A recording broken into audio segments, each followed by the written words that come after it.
Hello friends, नमस्कार। मैं हूँ खुशबू चौबे। स्वागत करती हूँ आप सभी का मेरे यूट्यूब के एक और नए वीडियो में। तो मैं इस वीडियो में आप लोग के लिए आज लेकर आई हूँ द्वार पूजा गीत। तो चलिए आप लोग को सुनाती हूँ। अगर ये हमारा गीत आप लोग को अच्छा लगेगा तो वीडियो को लाइक जरूर कर दीजिए। अगर हमारे चैनल पे आप पहली बार आए हो तो हमारे चैनल को सब्सक्राइब जरूर कर दीजिए। तो चलिए मैं इस गीत को सुनाने जा रही हूँ। तो धूमा मचावत अइले बरियतिया हो, धूमा मचावत अइले बरियतिया हो। अब बाजन बाजे बड़ा जोर ए लाला, अब बाजन बाजे बड़ा जोर ए लाला। हाथ जोड़ी बोलेली बेटी हो गवानी बेटी, हाथ जोड़ी बोलेली बेटी हो गवाना बेटी। अब भसुर जी से आरा जहाँ मारा ए लाला। हाथ जोड़ के बोलेली बेटी हो गवानी बेटी, हाथ जोड़ी बोलेली बेटी हो गवाना बेटी। ससुर जी से आरा जहाँ मारा ए लाला, ससुर जी से आरा जहाँ मारा ए लाला। हाथ जोड़ी बोलेली बेटी हो गवानी बेटी, हाथ जोड़ी बोलेली बेटी हो गवानी बेटी।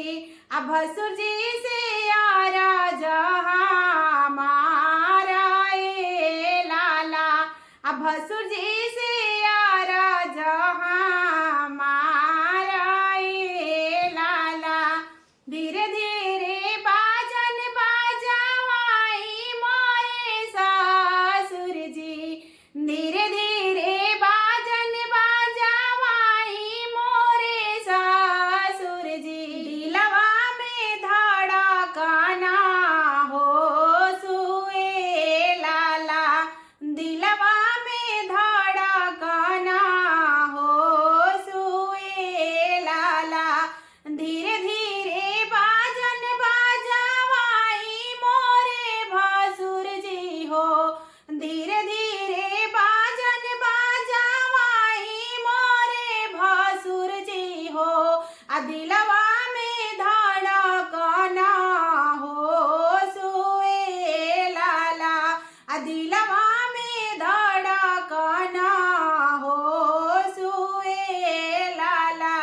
बाजन के आवाज सुनी अम्मा हमरो रोवेली, बाजन के आवाज सुन के चाची हमरो रोवेली, बाजन के आवाज सुन के भाभी हमरो रोवेली। आ दिलवा में धड़कना हो सुए लाला, दिलवा में धड़कना हो सुए लाला। बाजन के आवाज सुन के भाभी हमरो रोवेली, बाजन के आवाज सुन के भाभी हमरो रोवेली। आ पापा बैठेला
धूमा माचावत आइले बरियतिया हो बाजाना बाजे बड़ा जोर ए लाला बाजाना बाजे बड़ा जोर ए लाला।